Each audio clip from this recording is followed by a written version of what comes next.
বন্ধুরা, আরও একটি নতুন ভিডিওতে তোমাদের সকলকে স্বাগত। আজকের এই ভিডিওতে আমরা দেখব নতুন ফারাক্কার ব্রিজ, আর সাথে জানব এই নতুন ফারাক্কার ব্রিজ নির্মাণে কতগুলো মানুষের মাথা দিতে হলো। আর আজকের এই ভিডিওটি শুরু করার আগে তোমাদের সকলের কাছে অনুরোধ, তোমরা যারা এখনও চ্যানেলটি সাবস্ক্রাইব করোনি তারা প্লিজ চ্যানেলটি সাবস্ক্রাইব করে পাশের নোটিফিকেশন বেলটি অল করে দিও। তাহলে যখনই আমি এরকম কোনো ইনফরমেটিভ ভিডিও পোস্ট করব তার নোটিফিকেশন সবার আগে তোমাদের কাছে পৌঁছে যাবে। দেখো বন্ধুরা, এই গঙ্গা ঘাটের পাশে কিন্তু একটি মন্দির রয়েছে, আর এখানে কিন্তু যে বট গাছের ছায়াতে সবাই কিন্তু বিশ্রাম নিচ্ছে। দেখতেই পাচ্ছ একটি আশ্রম রয়েছে,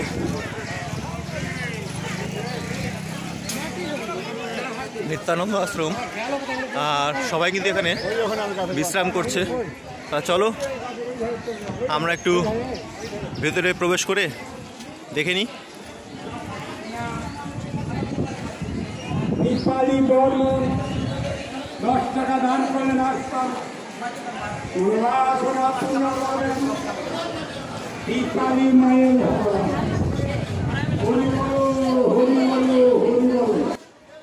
যে সকল ভক্ত বা দর্শনার্থীরা এই গঙ্গাঘাটে স্নান করতে আসো, তারা গঙ্গায় স্নান সেরে এখানে কিছুক্ষণ বিশ্রাম ও খাওয়া দাওয়া করে নিতে পারো তোমরা।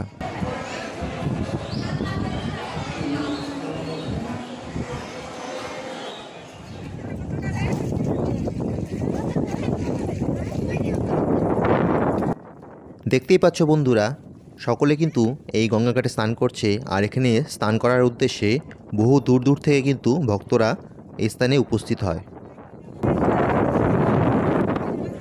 বন্ধুরা দেখতে পাচ্ছ এই যে ফারাক্কার ব্রিজের পাশে কিন্তু আবার নতুন একটি ব্রিজ তৈরি হচ্ছে। উত্তরবঙ্গ এবং দক্ষিণবঙ্গকে সংযোগকারী ব্রিজ হিসাবে নতুন একটি ব্রিজ তৈরি হচ্ছে, যা খুব দরকার। কারণ এই ফারাক্কা ব্রিজ কিন্তু ব্রিটিশ আমলে বহু পুরনো, যা অনেকটাই নষ্ট হয়ে গেছে এতদিনের কালের প্রভাবে। তা নতুন একটা ব্রিজের কিন্তু দরকার ছিল, আর সেই ব্রিজ কিন্তু তৈরি হচ্ছে। দেখতে পাচ্ছ তার কিন্তু কাজ চলছে। এখন এই ব্রিজ কবে কমপ্লিট হবে বলতে পারছি না, তবে কাজ যখন শুরু হয়েছে নিশ্চয়ই কমপ্লিটও হবে। আর দেখতে পাচ্ছ মাথায় করে কিন্তু এই পাথরগুলো, বোল্ডারগুলো কিন্তু নিয়ে যাচ্ছে, আর এগুলো নৌকা বোঝাই করে কিন্তু নিয়ে যাবে। যে পিলারগুলো যে বসছে ব্রিজের, সেখানে কিন্তু নিয়ে যাবে। তা দেখো মাথায় করে কেমন পাথরগুলো নিয়ে যাচ্ছে, বোল্ডারগুলো, আর নৌকার মধ্যে করে কিন্তু নিয়ে যাবে।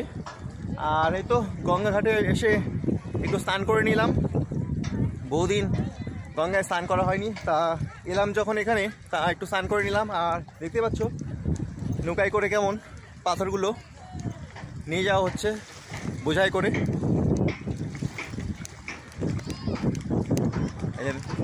দেখেছো এই নৌকা কিন্তু চলে যাবে একদম যে পিলারগুলো বসছে সেই পিলারগুলোর কাছে, আর ওখানে কিন্তু এই বোল্ডারগুলো ফেলা হবে। খুব সুন্দর একটা পরিবেশ এখানে এসে অনুভব হবে। আর এটা কিন্তু ফারাক্কার এ পাশেরটা, মানে ফারাক্কার গেটের ওইদিকে জলটা জমানো আছে, আর এদিকে কিন্তু বাংলাদেশে ছাড়া রয়েছে। যে এই অংশটা ছাড়া রয়েছে, এই অংশটা কিন্তু বাংলাদেশে প্রবেশ করছে জলের।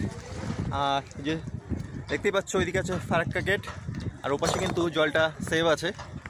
আর দুই একটা গেট খুলে দেওয়া হয় যাতে জলটা বেরোয়, আর এই জলটা কিন্তু বাংলাদেশে যাবে। কাজ চলছে, জানি না এই নতুন ফারাক্কা ব্রিজের পাশে যে ব্রিজটা হচ্ছে এটা কবে কমপ্লিট হবে। তবে এদিকে ভালো লাগছে, কাজ শুরু হয়েছে। কারণ একটা ব্রিজের উপর নির্ভর করে থাকা যায় না, আর যদিও সেই ব্রিজটা বহু পুরনো ব্রিটিশ আমলের, তাই নতুন একটা ব্রিজের খুব দরকার ছিল। আর সেই দরকার পূরণের জন্যই কিন্তু নতুন ব্রিজের কাজ শুরু হয়েছে। পিলারগুলো অনেকটাই বসে গেছে, আশা করি কয়েক বছরের মধ্যে এটা কমপ্লিট হয়ে যাবে। আর তখন যাতায়াতের জন্য একটা ব্রিজের উপর আর নির্ভর করতে হবে না। দেখো এই ঘাটে আসলে কিন্তু তোমরা দেখতে পাবে বহু মানুষ এসে স্নান করছে। দেখতে পাচ্ছ মাথায় করে কেমন বোল্ডারগুলো নিয়ে যাচ্ছে সবাই শ্রমিকরা, আর নৌকা বোঝাই করে কিন্তু ওইদিকে নিয়ে যাবে। আর ওইদিকে দেখো ঠং ঠং শব্দ হচ্ছে, এখান থেকে সাউন্ড পাওয়া যাচ্ছে। এই যে নতুন ব্রিজের কাজ কিন্তু হচ্ছে, মানুষগুলো দেখো একদম পিপিলিকার মতো। এই দেখো পিলারগুলো বসে গেছে, অনেকগুলো পিলার, দেখো পিলারের কাজ কিন্তু অনেকগুলো হয়ে গেছে। আশা করি কয়েক বছরের মধ্যে এই ব্রিজটিও চালু হয়ে গেলে পরিবহন ব্যবস্থার অনেক পরিবর্তন ঘটবে।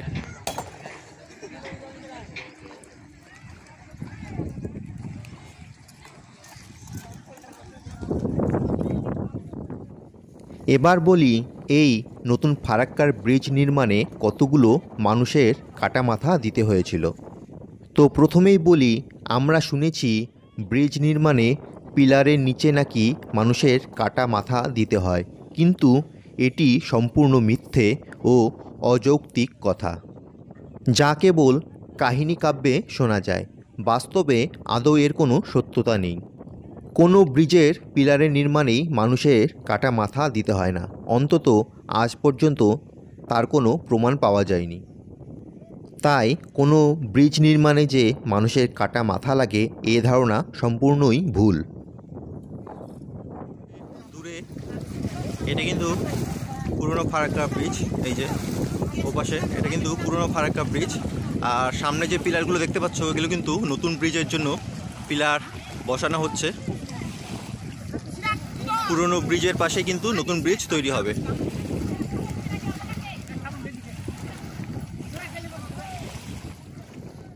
বন্ধুরা, তোমরা একটি অ্যাঙ্কার বা নোঙর দেখতে পাচ্ছ। জলের স্রোতের মধ্যে নৌকোকে এক জায়গায় স্থির রাখতে এই নোঙর বা অ্যাঙ্কারটি ব্যবহার করা হয়।